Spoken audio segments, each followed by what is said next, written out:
প্রিয়, আমার গল্পের শেষ পাতায় লেখা থাকবে, আমি তোমাকে ভালোবাসছিলাম আকাশ পরিমাণ। তোমার জন্য ছিল আমার সবটুকু নিবেদন, কিন্তু তুমি হয়তো বুঝতেই পারোনি সেই ভালোবাসা।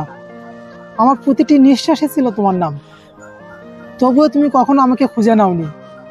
গল্পের শেষে শুধু অপূর্ণতাই রয়ে গেল, শূন্যতা ভরে থাকলে শুধু একরাশ দীর্ঘশ্বাসে। তুমি ছিলে না বলে আকাশটা আজ বড় একা, আর আমি এক ভুল ভালোবাসার সাক্ষী। এখন আর কেউ তোমার কথা জিজ্ঞেস করে না। যারা আগে কথায় কথায় তোমার খোঁজ নিত, তারা এখন ধরেই নিয়েছে যে আমি জীবনে অনেক দূরে এগিয়ে গেছি, হয়তো নতুন কাউকে জায়গা দিয়েছি। কিন্তু তারা জানে না, তোমার পর আমার জীবনে আর কেউ আসেনি। সত্যি বলতে, আর কাউকে আসার জায়গাটুকু আমি রাখিনি।